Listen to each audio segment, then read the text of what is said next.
Good afternoon, ladies and gentlemen, and welcome to the Rivo Spine headquarters in Germany, to our today's webcast about endoscopic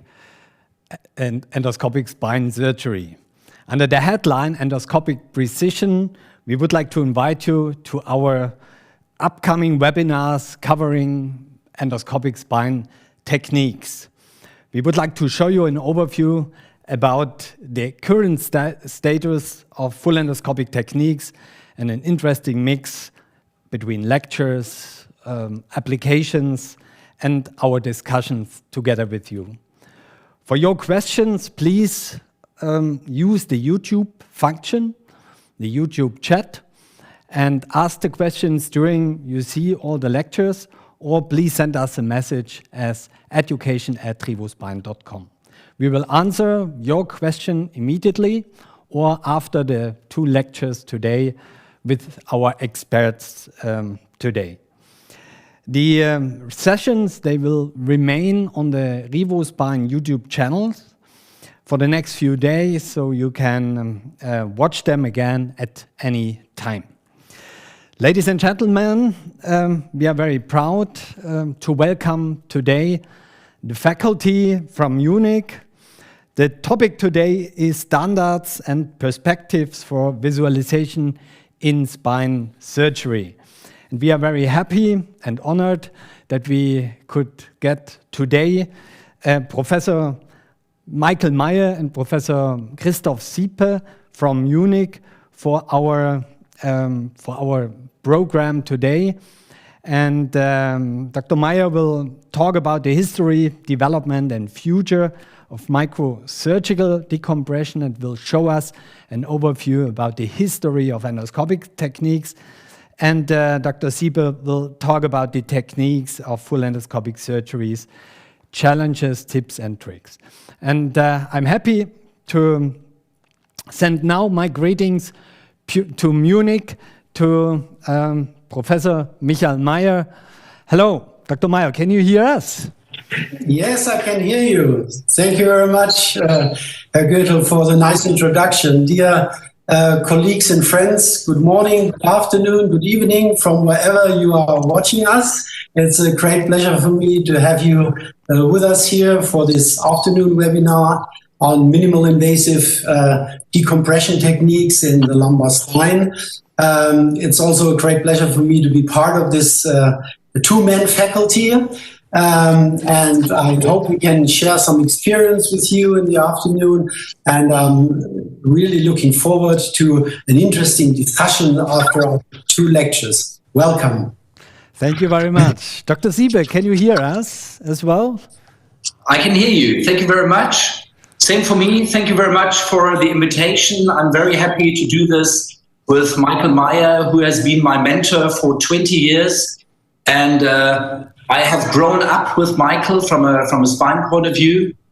And Michael has been a real visionary and pioneer both in the microscopic surgery and in the endoscopic surgery. So Michael can really oversee the developments of the last 30 years. Michael, am I right? And so I think that's why it's really good that we can discuss these new techniques, but also look back. Where do we come from? Where are we going? And please, I'm sure there will be a number of questions also. How do you do this? How do you do that? When I'm trying to explain the endoscopic techniques. So please step forward and raise any kind of questions that may come up after the two lectures. Thank you very much for the invitation. Thank you very much. Yes, we are looking forward to your lectures, and thank you very much again for sharing all that experiences with our international guests today. So we would like to start now with the first lecture of Professor Michael Meyer about the history, development, and future of microsurgical decompression.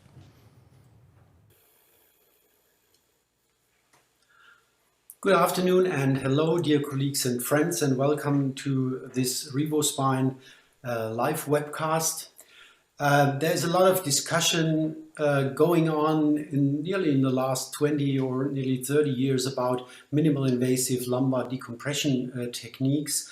And I will give you in the next minutes a little survey about the history, the development, and what I would see as future applications of the different techniques for decompression of the lumbar spine.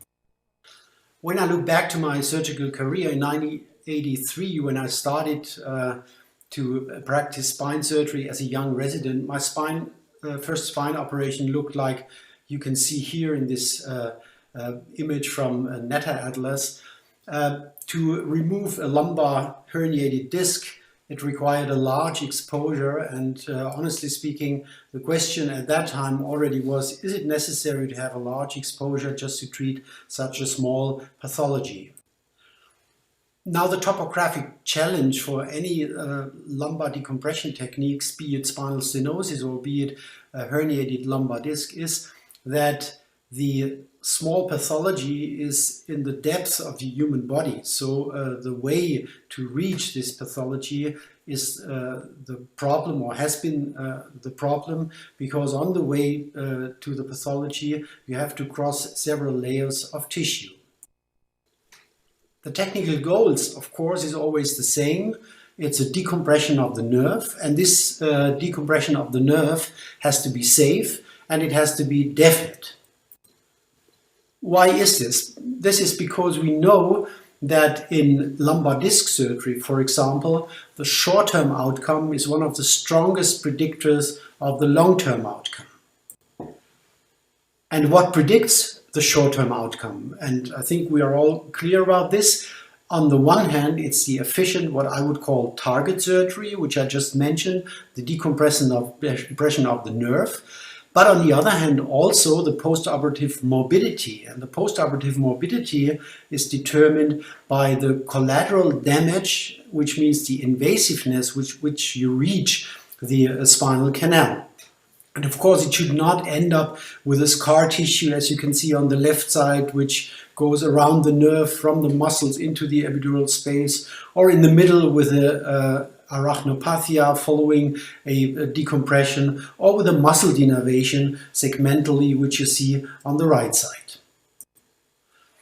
Now, if you look back in the literature of the 30s up to the late 70s of the last century, when the first generation of surgical treatments for disc herniation evolved, you see that the success rates when it comes to improvement of leg pain were pretty good also in the beginning of these techniques. But if you look at the other side, the improvement of back pain, there was not much improvement. In a lot of patients, there was also worsening of the back pain, which was definitely not due to the fact that the disc was removed or the spinal canal was decompressed. It was due to the fact that the invasiveness and the damage to the collateral tissues has been high.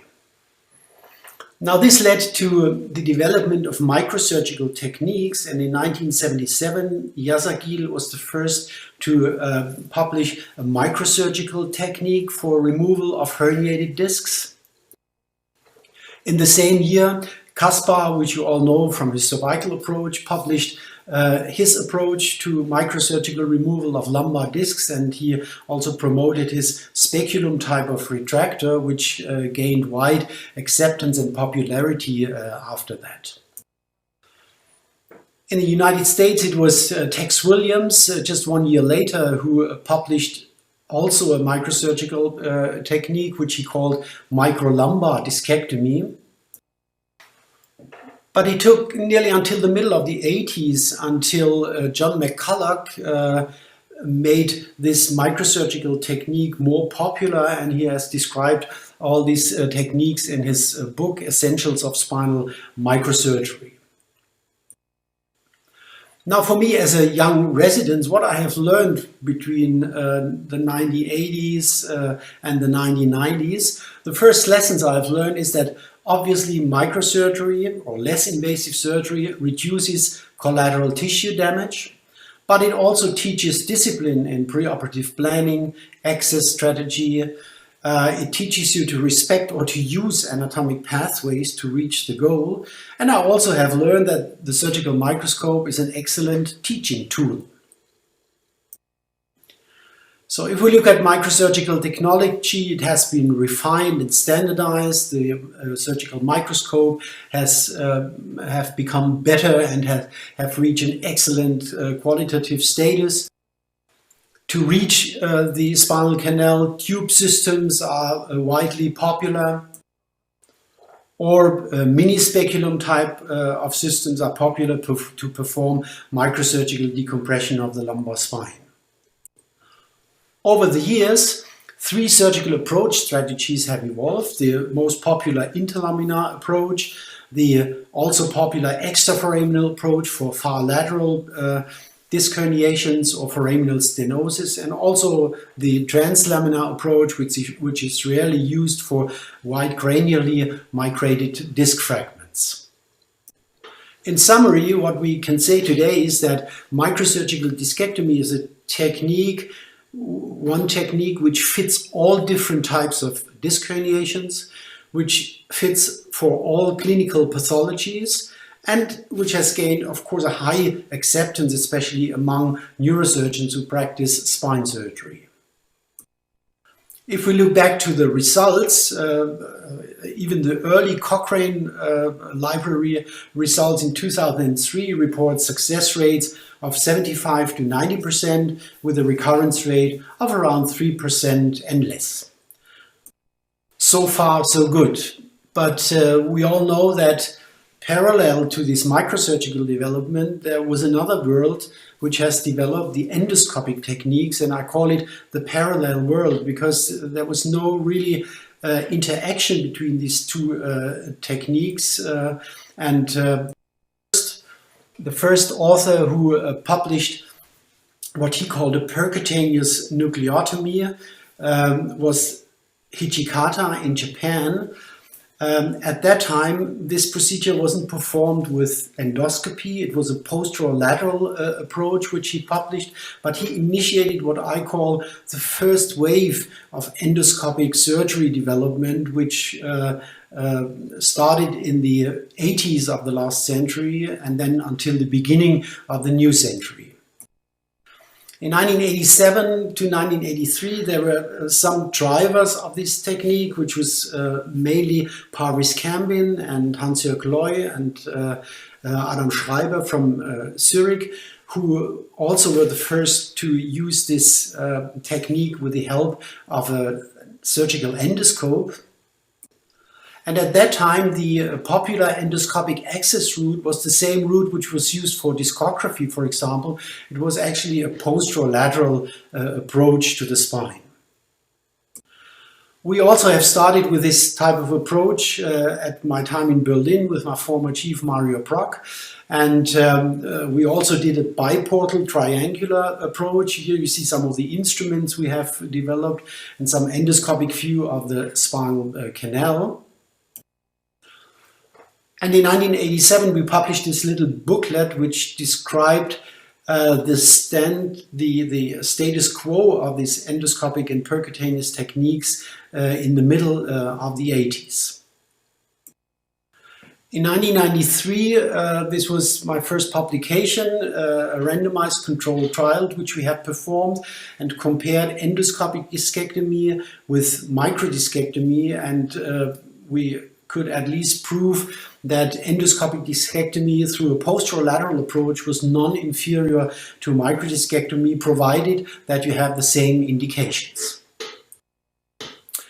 In 1995, it was Tony Young and Hal Matthews who popularized the first transforaminal endoscopic approach, and here you see an image of this. But even though, if you summarize what happened in the 80s and the 90s, these techniques have not become very popular, and I name them non-disruptive technologies. And the reason is there were some technological issues. The optical systems were not comparable to today's systems. There were problems with instruments, and most importantly, there were dry techniques. These techniques were not performed under continuous irrigation like we were used to perform, for example, knee arthroscopy. And that was a big problem with the acceptance among traditional spine surgeons. Now, if you summarize and look at the indication, there was some overlap of the transforaminal approach, of the microsurgical approach and the endoscopic approach. But if you look at the more popular and more frequent approach, the interlaminar approach, there was no overlap because at that time there was no endoscopic interlaminar approach. And it's certainly the merit of Sebastian Ritten, who was one of the first to publish and popularize the interlaminar full endoscopic approach in 2008. And suddenly there was an endoscopic option for medial and paramedian pathologies, especially for disc herniations. And if you look at the first publications, the results were not bad. The success rate was 82% in a 2-year follow-up. The recurrence rate was a little bit higher, though, as compared to microdiscectomy, but it was clear that this technique could probably be an alternative to microsurgical discectomy. And if you look a little bit later to randomized controlled trials and meta-analysis in 2015, the analysis showed slightly better outcomes even as compared to microdiscectomy. There was a greater patient satisfaction rate, a lower blood loss, and a shorter hospital stay. And during the same time, for foraminal or extraforaminal pathologies, the lateral full endoscopic transforaminal approach was refined, and also for the transforaminal approach, the results got step by step better. And if you look today, also for endoscopic approaches, there are 3 different types of approaches. The most popular is the full endoscopic interlaminar approach, the full endoscopic transforaminal approach, the posterolateral approach, which was at the beginning of this period popular, is not so popular anymore because from the technical point of view, you reach more pathologies with the other 2 approaches. Now, if we summarize the status quo of endoscopic techniques today, we can say that now it's a real disruptive technology because it's about to change completely our approach to lumbar decompression, because technological issues have been solved. Acceptance issues are getting better because now a new generation of surgeons is growing up, and some of the surgeons, especially in Asian countries, they grow up with endoscopic techniques. They just skip the microsurgical techniques because on the one hand they had open techniques, but now they start immediately with endoscopic techniques without performing microsurgical techniques. And we see more indication overlaps. And I think Asia is very, very popular for promoting these techniques. And for a former paper, I had analyzed the PubMed publications about endoscopic spine surgery between 2017 and 2018, and 82% of these publications came from Asian countries. So Asia, especially South Korea and China, are the drivers of this whole development. And if we look today and look at the indication overlap, for example, for the transforaminal approach, there's a complete overlap between microsurgical and endoscopic techniques. You could choose either techniques, there is an overlap of indications. And if you look at the interlaminar approach, there's also a nearly complete overlap of indication. I will comment on that a little bit later because there's still some small indications which cannot be solved by full endoscopic approaches. Now a few words about learning curves, because this is my personal experience that this plays a very important role when it comes to learn minimal invasive techniques. If you have experience with open discectomies without the microscope, then the learning curve is pretty short for microdiscectomy, provided you have some experience with the use of the surgical microscope. And in this publication in 2008, the author stated that you reach about 15 cases to reach a plateau which shows that you can achieve reproducible results using a microsurgical technique to approach the lumbar spine. And if we look at this paper, that's very interesting, from 2015, which is a failure analysis of endoscopic discectomy, full endoscopic discectomy, and you see one of the main influencing factors is the learning curve. And it's clear that you have to learn these techniques, even if you have experience with endoscopic or arthroscopic surgery. It's different if you apply it to the lumbar spine. And interestingly, the learning curve has not always an ideal shape, and this is why I show you this interesting publication. It's just one surgeon who looked at his own learning curve. He had experience in arthroscopy, but then he started using transforaminal full endoscopic discectomy, and you see his learning curve is like this. It's not smooth like the ideal learning curve, and he has two different phases. And for example, to reach the first plateau of producing good reproducible results, the initial success rate was 75%, but the final success rate at the end of the learning curve was 90.3%. And he needed at least more than 70 cases to achieve this, which is much more than you would need with microsurgical approaches. And also this paper from the European Spine Journal addresses the learning curve of full endoscopic lumbar discectomy, and the authors state that the learning curve for the transforaminal approach was steep and easier to learn, while the learning curve for the interlaminar approach was flat and hard to master. Why is this important? This is important because the learning curve not always reaches the plateau. And I give you one example. Thoracoscopic surgery has become very popular, especially in thoracic trauma, but also for deformity surgery. And look at this paper in 2000. It was a prospective study in pediatric cases where they performed full endoscopic anterior release of the thoracic spine. And it's 65 patients, and the authors looked at the parameters such as OR time, blood loss, and complications to see how long the learning curve is.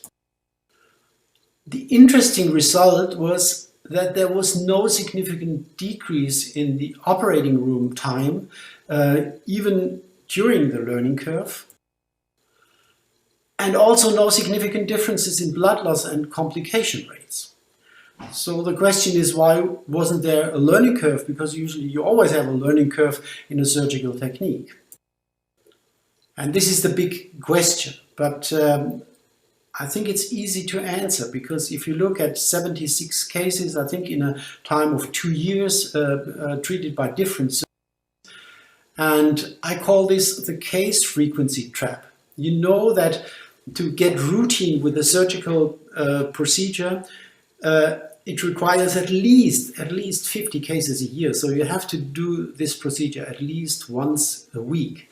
If you do not do this, and if you do this procedure less than at least once a week, then you get trapped in the ascending part of your learning curve. You will never get a routine, because if you do it every 2 weeks or every 4 weeks, you always start more or less new. And this is the case frequency trap, where you can get locked in, so you will never reach the plateau of your learning curve. Now, to summarize, microsurgical discectomy nowadays is one out of 2 standard techniques. It has a little bit steeper learning curve as compared to full endoscopic procedures, and it can be a backup solution, especially for complication management of full endoscopic techniques, especially with a monoportal approach. But endoscopic surgery is the other one of the 2 standard techniques, and it has become the other one of the 2 standard techniques, because now the results are comparable. There's a near to complete overlap of indications. The only reason why I say near to complete is because some complications are quite difficult to handle. For example, big dural lacerations, which would require suturing. It has longer learning curves, which means that in the beginning, when a resident starts to practice this technique, he needs a high case load and high case frequencies to become routine. But the perspectives are in front of our door. If you look at the publications of the last 2-3 years, Now, there is a lot of publications which show that you can virtually remove all types of disc herniations, be it medial disc herniations, be it downward migrated disc herniations. You can treat bilateral disc herniations with full endoscopic approaches. You can treat recurrent disc herniations, even calcified disc herniations, especially of the thoracic spine. You can perform all types of discs with the full endoscopic techniques.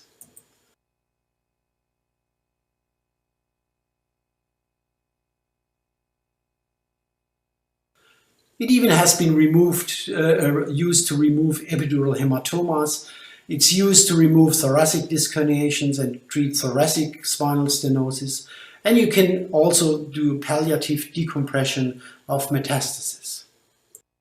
Now, what does this mean? What we see, or what we have seen, especially in the last 10-15 years, is what I call a microendoblending. Both technologies should be the gold standard, and the preference, what we see, whether a surgeon performs more full endoscopic or more microsurgical technique, is not the question of which procedure is better. It's just the question of how the young surgeon is trained, what is his expertise, sometimes also the question of the infrastructure, whether the hospital provides the right equipment and the whole infrastructure you need for endoscopic treatment. But all in all, I can say the decision whether to perform one or the other procedure now doesn't have any influence on the outcome for the patients, but my perspective probably would be that within the next 10 years, the endoscopic technique will nearly completely replace the microsurgical techniques when it comes to lumbar discectomy or when it comes to a lumbar decompression technique, probably also in the cervical spine, especially in the posterior techniques. So with this, I'd like to thank you very much for your attention. I'm looking forward to a good discussion. Thank you.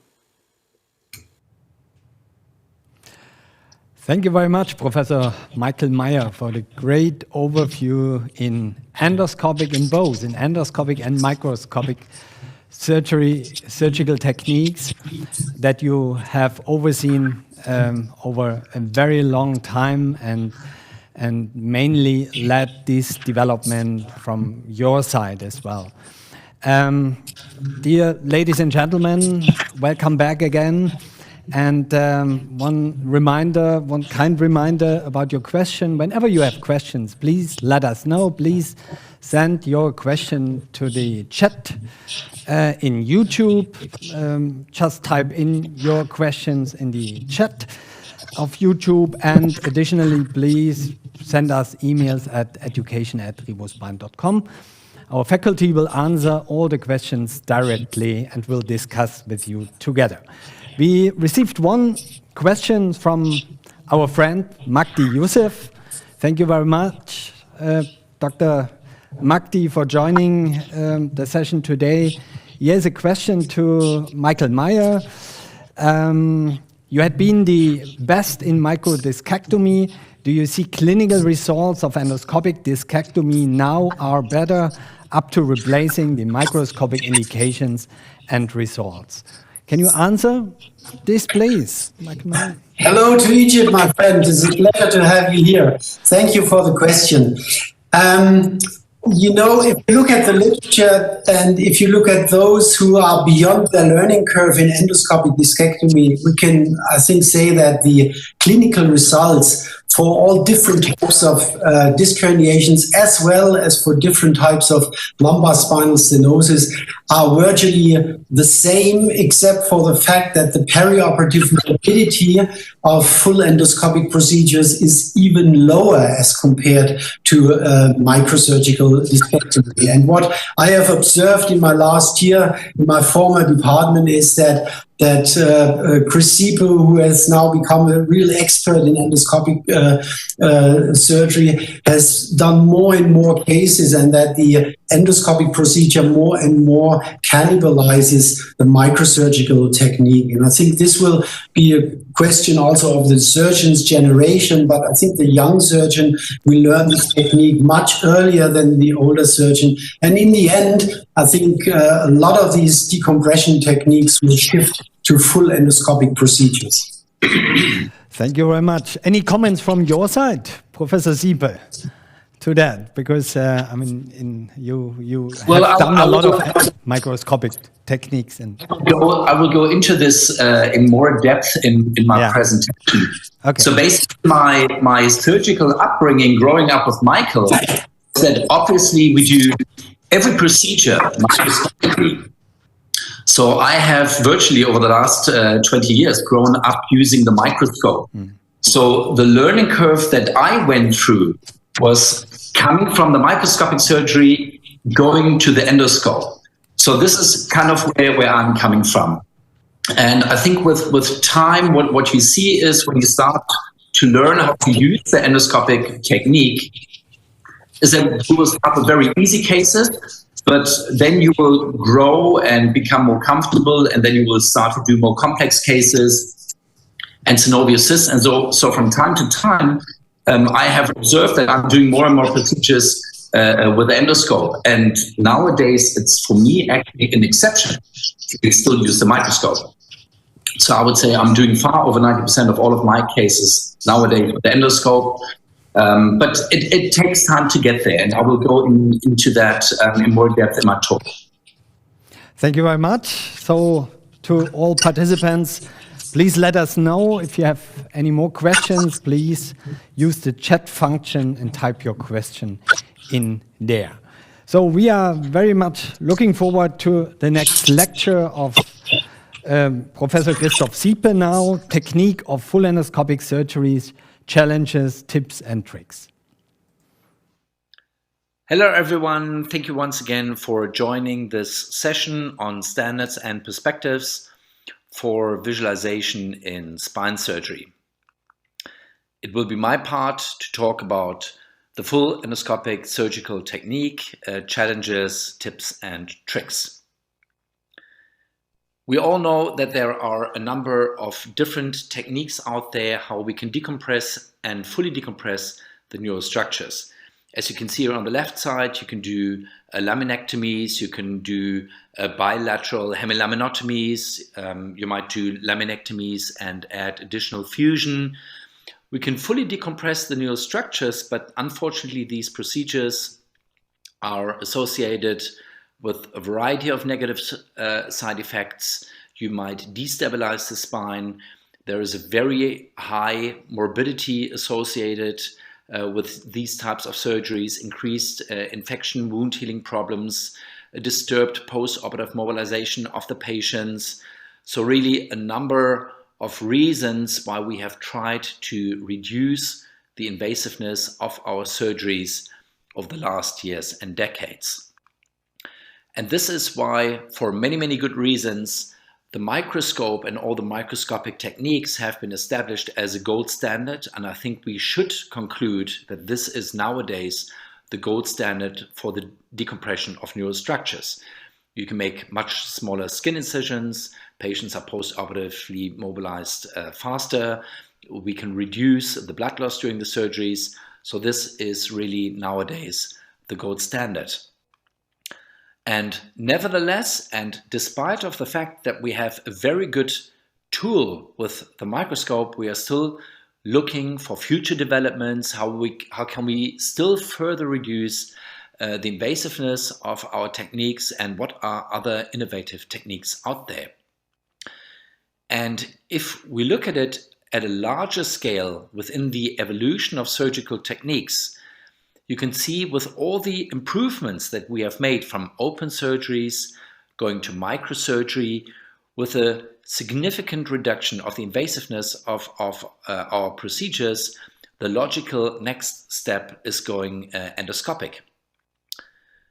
To give you an idea how we perform this procedure, this is an overview of our OR setup.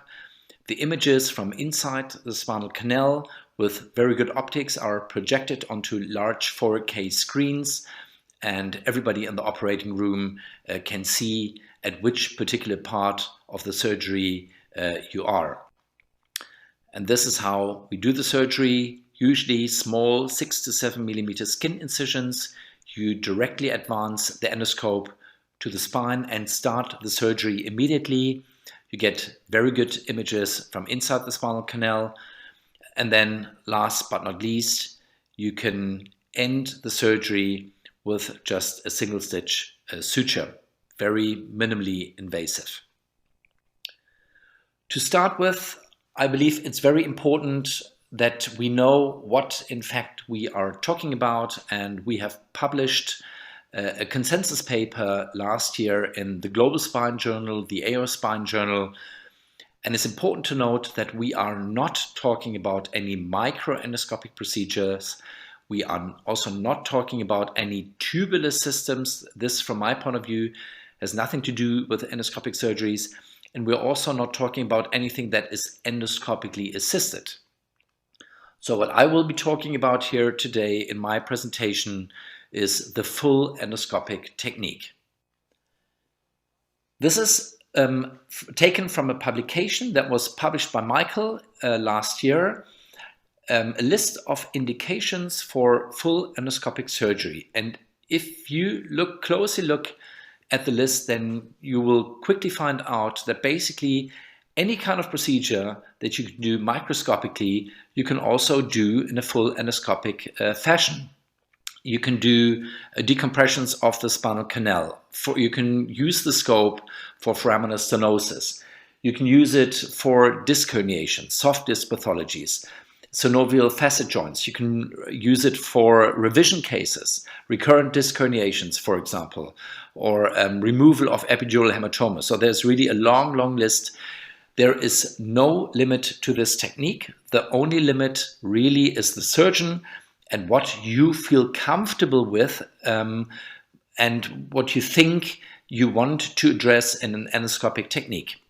And so this is really more dependent on the surgeon and your stage in the learning curve than the endoscopic technique as such.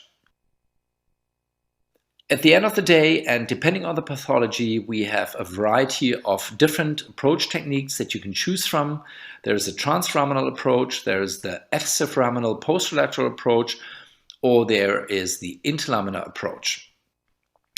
If you have a foraminal or extraforaminal disc herniation, for example, then you have to choose the transforaminal approach. This is sometimes also nice to use when you have a very central disc herniation, because you can actually almost reach to the contralateral side because you are approaching the spinal canal at a very shallow angle. This here, however, outlines our situation that we find when you want to decompress lumbospinal stenosis in an over-the-top decompression technique. So we have to remove the hypertrophic yellow ligament, the hypertrophic parts of the facet joints. So if you want to do a surgery like that, then you have, once again, to choose the interlaminar approach. So in summary, there is no one-size-fits-all approach technique. I'm saying this because even within the endoscopic scene, there is sometimes somewhat of a debate. What is the best approach technique? Is the transforaminal approach better or the interlaminar approach?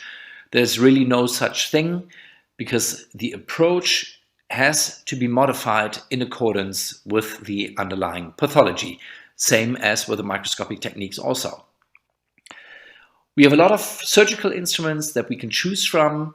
You can see here a selection of endoscopes. The smallest one with only a 3 millimeter working channel is the one that we use for the posterior cervical cases, posterior foraminotomies. Then the one with the 4 millimeter working channel is the one that we predominantly use for lumbar soft disc pathologies. If you want to decompress the spinal canal for spinal stenosis, I personally believe the biggest scope here, 5.5 millimeter working channel, that's my personal favorite, because I believe that this makes the surgery technically easier and also somewhat faster. Handling of the instruments, it will take a little while for you to get used to it, so start with easy cases. part of the reason is that you actually, as a right-handed person, have to do more with your left hand. And then once you are inserting the instruments into the scope, as you can see here on the right side, basically you are stuck inside the scope. So bending the bipolar, for example, won't help you much. It will only break the instruments, and that's why you have to move all instruments and the scope at the same time. And this is kind of what you need to practice in the beginning. We have a lot of different surgical instruments that we can choose from, different variety of burrs, for example. On the left side, you can see this type of burr is a little bit more aggressive if you want to remove a little bit more bone at the beginning of the surgery. But we also have softer diamond burrs. They're a little bit more delicate, and you can also choose those ones that will help you, the diamond burrs, to cancel bleedings, to stop bleedings from the cancellous bone. We have scissors, we have Kerenson punches. For example, if you need to remove yellow ligament or the bony structures on the left side here, you can see those scissors. This would be, for example, when you're doing the access for a lumbar disc herniation. On the right side, this would be an image that you get when you decompress the spinal canal. So different size of Kerenson punches. Also, there is no limit here really. You have all the instruments that you need to do a sufficient surgery. So let's talk about the decompression of the central spinal canal. For example, when you have a spinal stenosis, you can see here the central spinal canal has been decompressed already. We've got a perfect visualization of the exiting nerve root, which has now been fully decompressed. You can see the shoulder of the nerve root. You can see there is no more compression laterally of the nerve root. We get a very good image of the axilla. Sometimes in cases of disc herniations, you might have to go through the axilla also. So very good visualization here. So we have fully decompressed the central spinal canal and the ipsilateral recess. And in some cases here in central spinal stenosis or bilateral recess stenosis, you might want to go and go over the top and perform an over-the-top decompression. And this is technically actually done very quickly, very easily, and also very fast. You simply tilt the scope and then you go to the contralateral side. It's actually faster than the decompression on the ipsilateral side. And then you do this in the same way basically that you would also do this kind of procedure microscopically. You remove all the structures that you believe that might still be compressing the neural structures until you can see that the nerves and the dura and all the other neural structures have been fully decompressed. You finish off your surgery with a final inspection. Once again, you can see that the central spinal canal, ipsilateral spinal canal has been fully decompressed.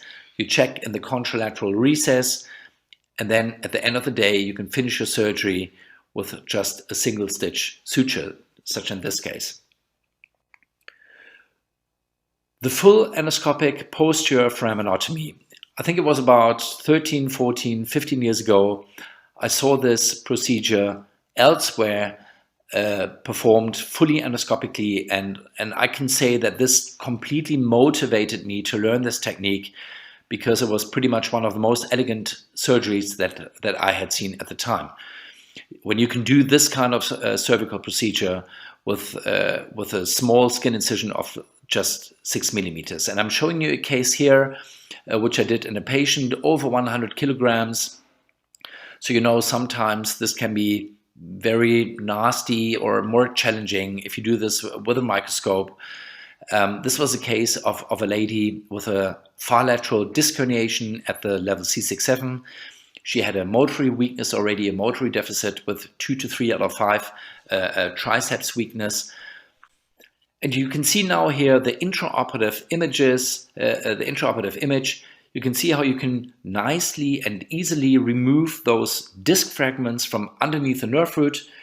You can see the nerve root here going from 12 o'clock to 6 o'clock.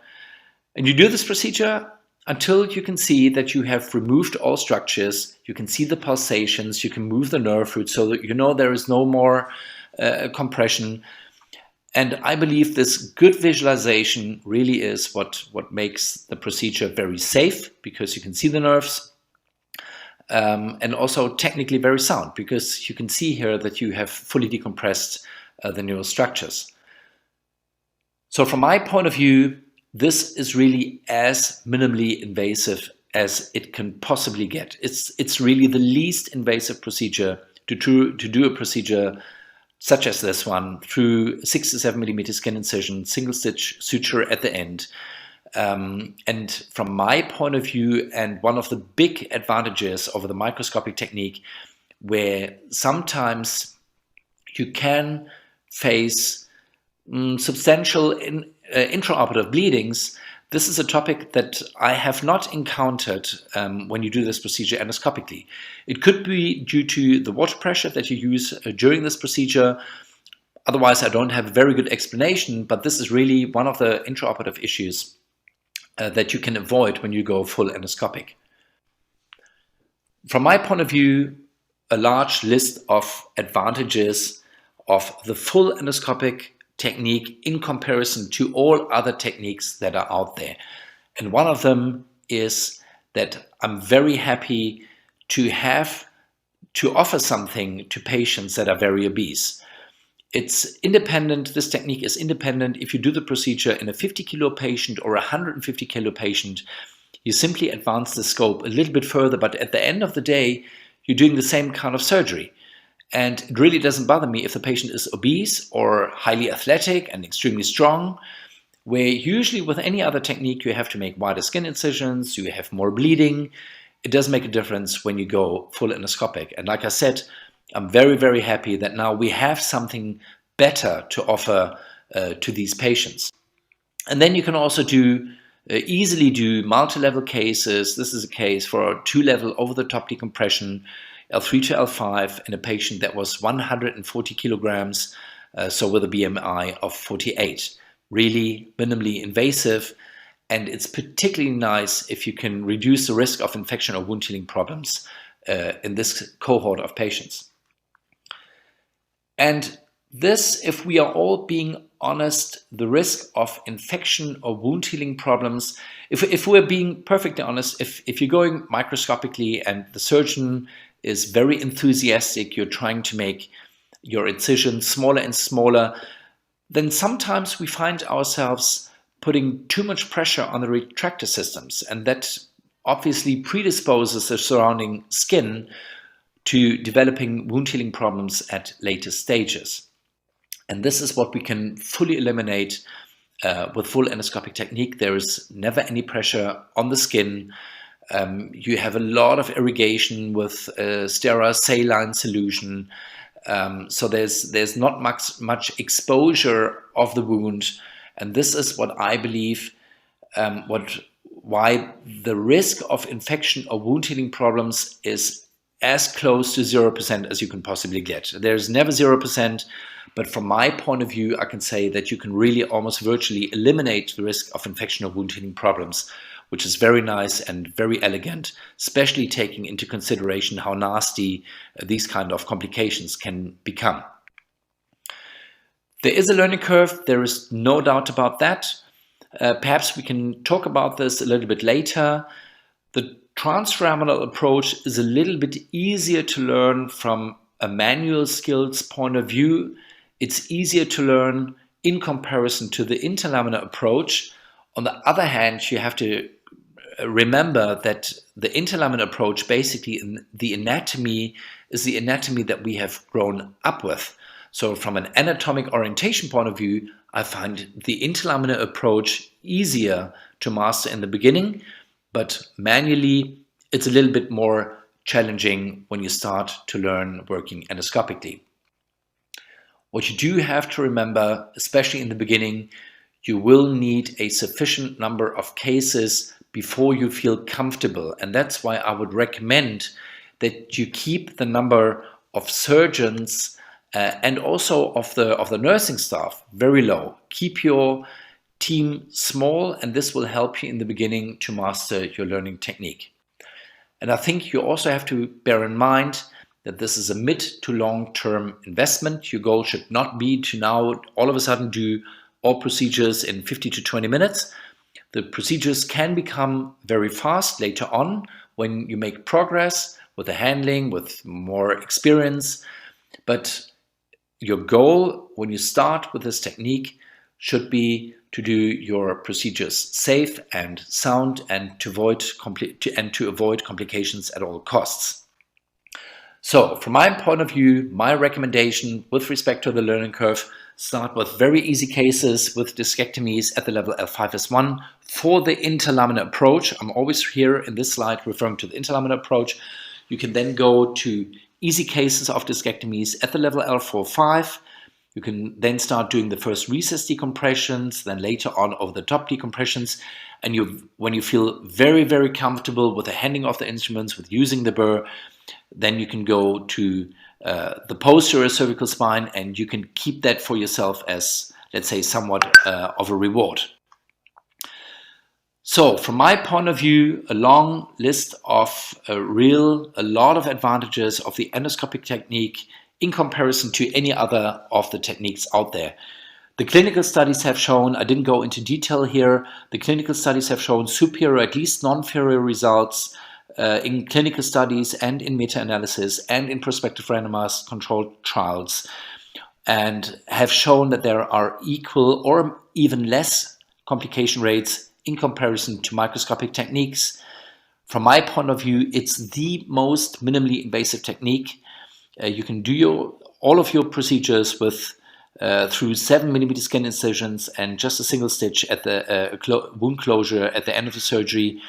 You can almost eliminate the risk of infection and wound healing problems, and it's virtually independent of the patient's weight, which is very nice for this cohort of patients, of obese patients or extremely athletic patients here. Plus all of the other advantages of MIS surgery. So please step forward if you have any questions. Vielen Dank. Thank you very much for your attention, and let's have a good discussion, and please go ahead with all kinds of questions that may have come up over the last 20 minutes. Thank you very much for your attention. So thank you very much, Dr. Siepe, for this great presentation and sharing all your experiences with our international guest today. So in the meantime, we received some questions from our guests, and I would like to start with a question about cervical endoscopic techniques, and we answered something already in our chat, but Professor Siepe, I would like to ask you about your experience, probably some recommendations in your cervical cases that you have done so far. Well, I'm a real big fan of the posterior foraminotomies, I'm afraid, because this is like I mentioned in my presentation. It was one of the most elegant procedures that I had seen 10 to 15 years ago, and this really convinced me that endoscopic technique is very elegant. It's really the least minimal invasive technique that you can possibly do, and the bleeding is minimal. So there are many advantages, especially for the posterior cervical technique, to go endoscopic. I must say that I'm not really convinced with the anterior cervical cases when you do them endoscopically, because right there with the vital structures, with the arteries and the esophagus, I feel more comfortable and I feel safer to do it with a minimally invasive access. Still, it's still minimally invasive, but I'm not really convinced to go endoscopic anterior, but posterior, I really see a lot of advantages. One of the big advantages, as you saw here in this presentation, is this patient can do this procedure with a very small skin incision, only the smallest endoscope, only 6mm maybe, and the risk of intraoperative bleedings from the epidural vessels is also much lower than with a microscopic technique. So from that point of view, I really like to do this endoscopically, this particular pathology. Thank you very much. Probably one question to Michael Meyer regarding the scarring. The scarring in decompression techniques, when you compare microscopic techniques and full endoscopic techniques, is there any clinical evidence for that, or from your experience in that? Could you please answer to that, or your recommendation? I'm not really aware of any publication who has addressed this point, but from the clinical point of view, two things are clear. Even if you do a microsurgical approach, the direct tissue trauma is a little bit higher. This is the first thing. The second thing is hemostasis is sometimes much more difficult in a microsurgical approach. So in a lot of cases, you leave the surgical field with some rest, epidural or intramuscular hematoma. We know this from publications who have done from studies who have done routine postoperative MRIs after microdiscectomy, and they found in more than 50% they found epidural hematomas, even though they didn't cause clinical symptoms. But I think the hematoma around the surgical field is one important factor which promotes the development of scar tissue. And this is avoided with the endoscopic techniques because on the one hand, the bleeding is much less because of the fluid pressure you have during continuous irrigation. And the continuous irrigation is important because it spills out all the rest of the blood. And if you do MRIs immediately, or let's say 12 or 24 hours after full endoscopic approaches, and I think Chris can confirm this, you virtually see nothing. You don't see hematoma, you don't see any traces of your surgery. And this is why I would postulate that most probably epidural scarring will also be much less in endoscopic techniques as compared even to microsurgical approaches. Mm-hmm. Thank you very much. Maybe just a technical note in this respect.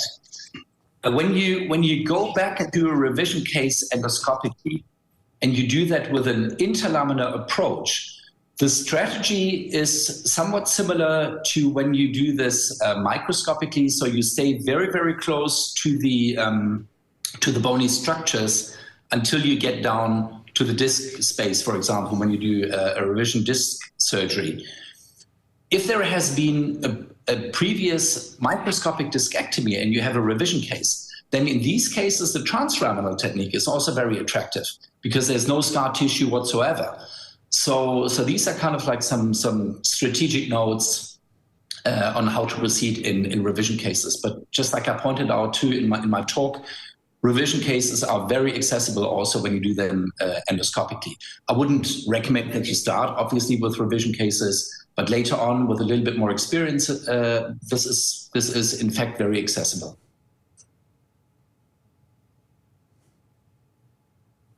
Herr Güttler? Ja, ich höre gerade nichts. Ja.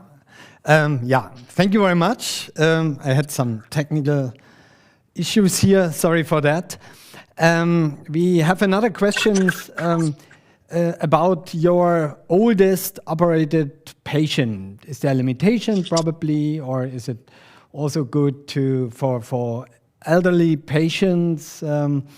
What can you answer this? It's a good question, and to cut a long story short, basically all patients benefit from being minimally invasive. It doesn't really make a difference if you have the 20-year-old super athlete who wants to get back and return to sport, or if you have a 90-year-old patient that needs to be treated for a lumbar disc herniation or for spinal stenosis.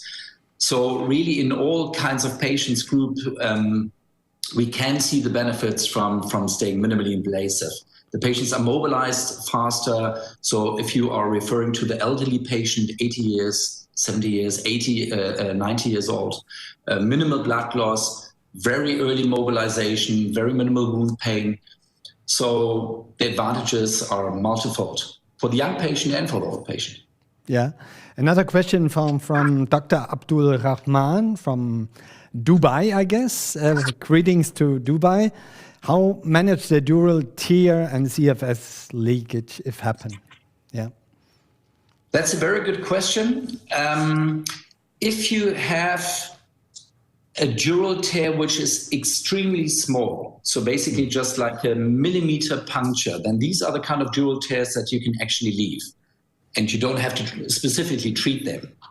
The reason is, from the pathomechanism, it's similar to like a puncture when you do an epidural injection. You also wouldn't revise those cases that become symptomatic surgically. So basically, you can just leave it, and the reason is that there is still a lot of tissue on top of it, and there is no big space. There's no big dead space room where the CSF can continue to leak. If you have a lesion that is a little bit bigger, then you can also try to seal it with agents such as Tachosil. You can try to put this on layer by layer.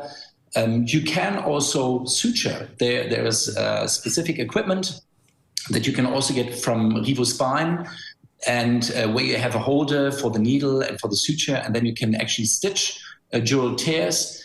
If you have a very big dural tear where you can actually see inside the dural sheath, then you might want to consider to go open or to convert to a microscopic procedure.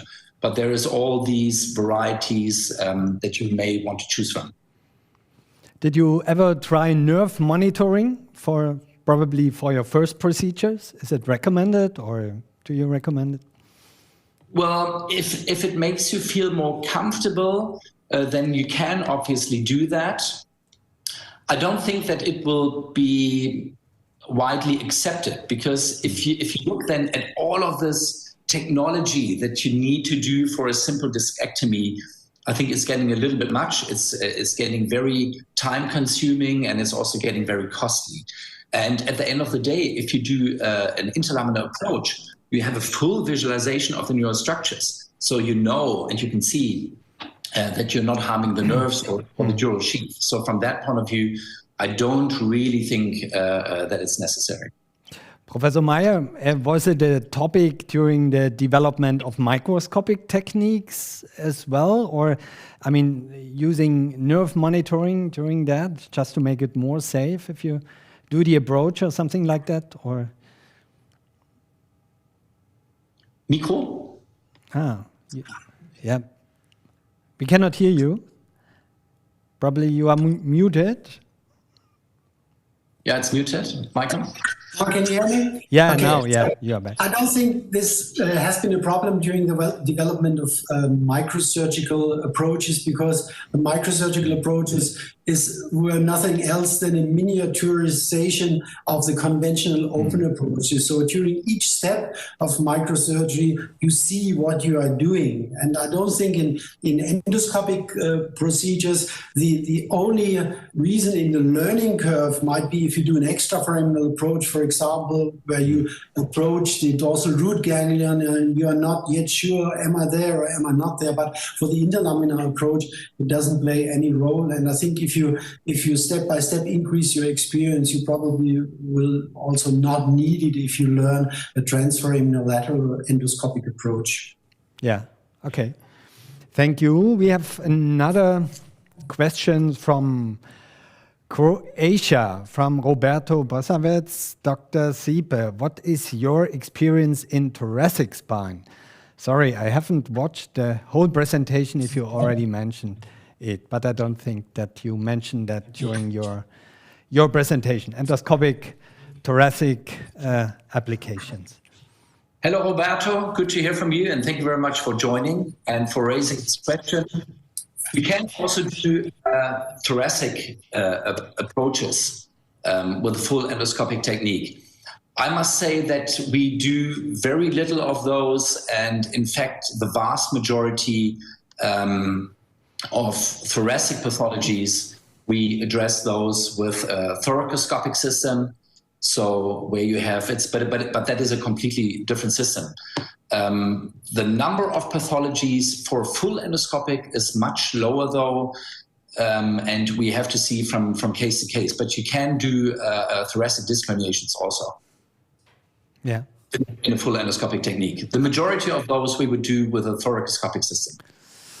Thank you very much. We have more questions. One from Dr. Magdi, again, about the endoscopic T-lift compared to the microscopic T-lift? Is there, probably an outlook for the future to have some techniques like that? Or does it make sense from your perspective when we think on end plate preparation or disc space preparation, something like that?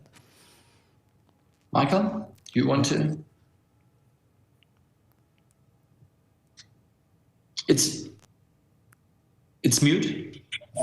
I personally, we discussed this before we started this webcast in the afternoon. I think the problem with a monoportal approach, full endoscopic approach, is that it's simply too small to perform, let's say, a complete T-lift. So probably it's more something for a biportal approach where you can triangulate the work that you do. So because you need a bigger, not only you need a bigger approach, but the advantage could be of the endoscopic surgery that the end plate preparation could be much more efficient as compared to microsurgery, because you work underwater, you don't have the bleeding, so much bleeding also from the bone, and you need, of course, more space to insert an implant. And I think these are definitely the limiting factors for a full endoscopic T-lift. But I believe in combination with the second approach, like for example in arthroscopic knee surgery, or even with the third approach as compared to thoracoscopic surgery, there might be a future definitely for more complex procedures such as fusion procedures in the lumbar spine. Mm-hmm. Thank you very much. I can get to that too. I think because we tried it before, to get to the disc space is very accessible. And I think clearing of the disc space is also very accessible. Clearing of the end plates is also very accessible. From my point of view, I think the limit where we are at this stage is getting the right implants. And there are different systems that we can choose from, but I think there still need to be further improvements. And then obviously we have to see, this is just the interbody fusion. How do you want to combine this? Then do you want to do percutaneous pedicle screw placements, or I think it's coming, but I think we still have quite a bit of work ahead of us. But I think this is going to be a very new and innovative technique, how we can actually get a sufficient and nice, minimally invasive interbody fusion technique.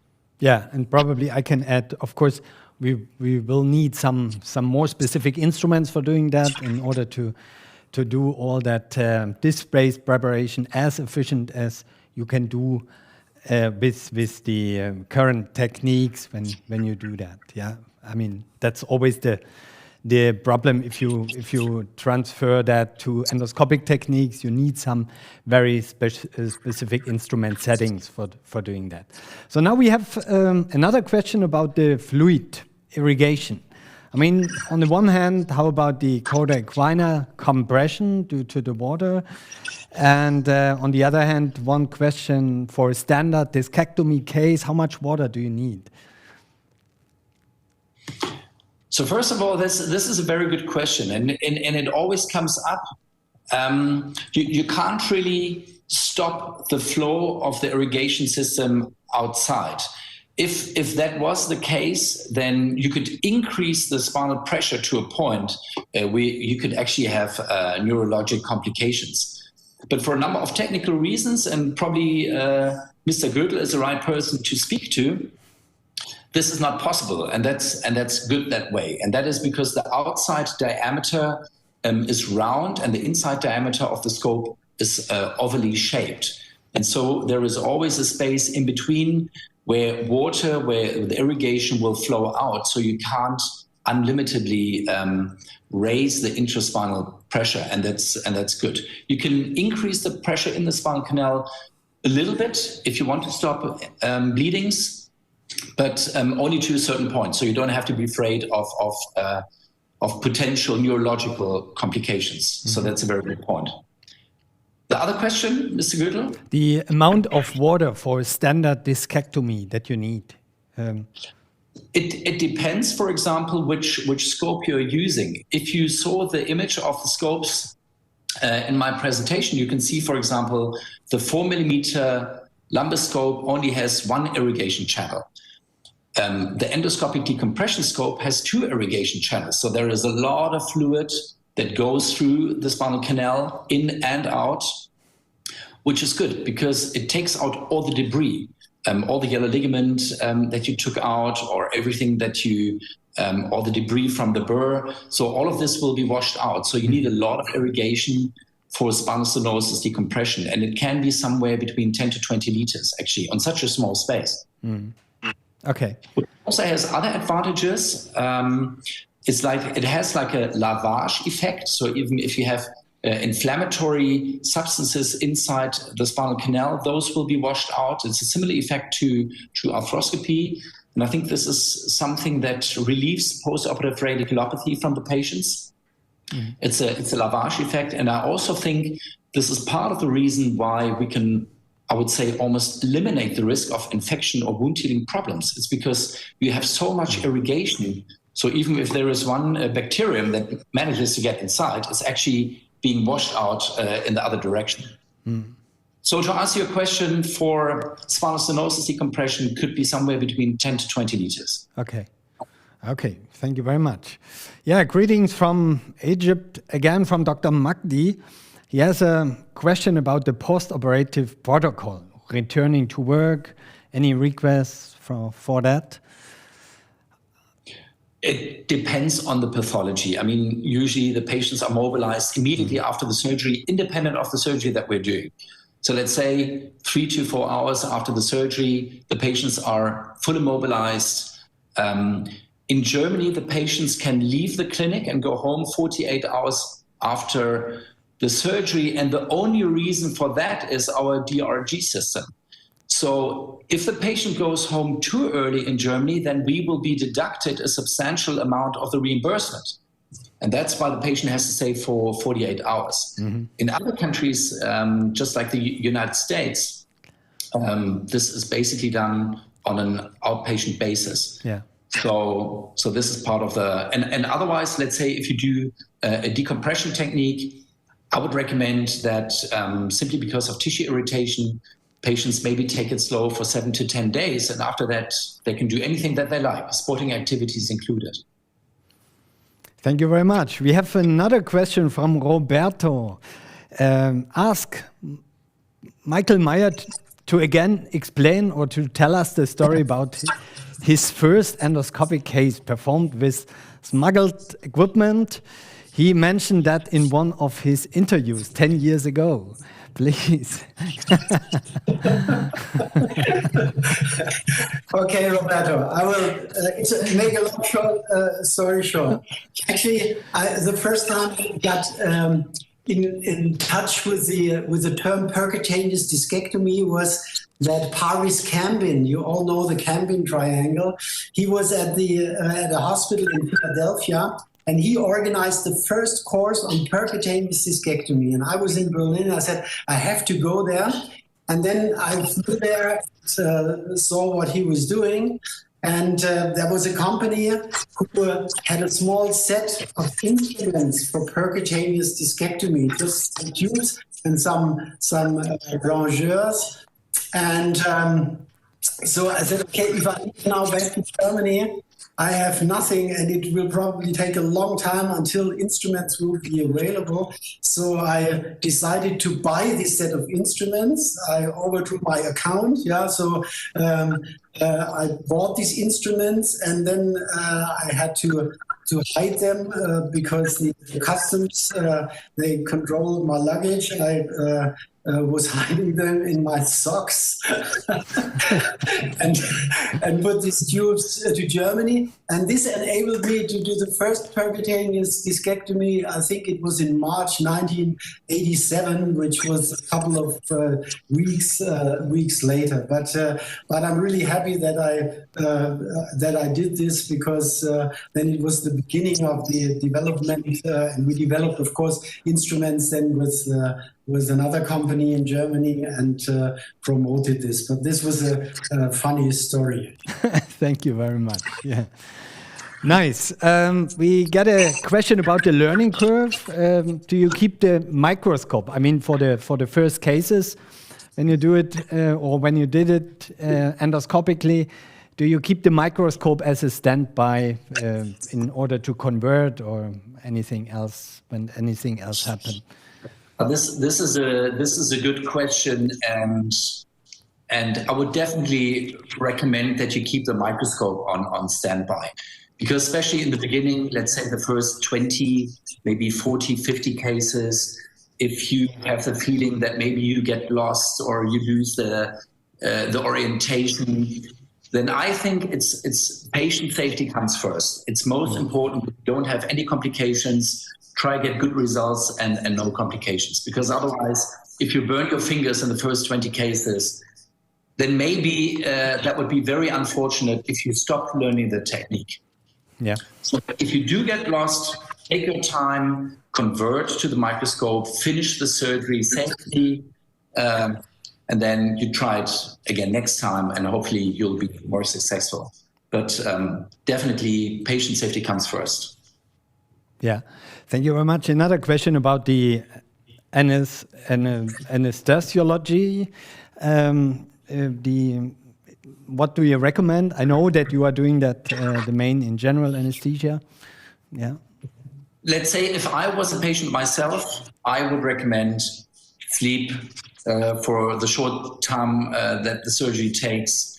And it's also more comfortable, not just for the patient, but also for the surgeon, because there might always be situations where it's a little bit difficult, and then patient knows that there is an issue maybe, or I think the best is actually patient sleeps for a while, which also is helpful because the patient needs to be absolutely silent and still and no movements, because you're working with very, very big magnification. So even if the patient has to cough or something, you will have huge shakes in the screen. So a very easy case, let's say quick discectomy at the level of fibrous 1, for example, you can do that under local anesthetic. But my recommendation, and particularly in the beginning, is rather to go for general anesthesia. Yeah. Thank you very much. Another question about the indications after a thermal nucleoplasty. If this is done before, is there any limitation for any endoscopic approach?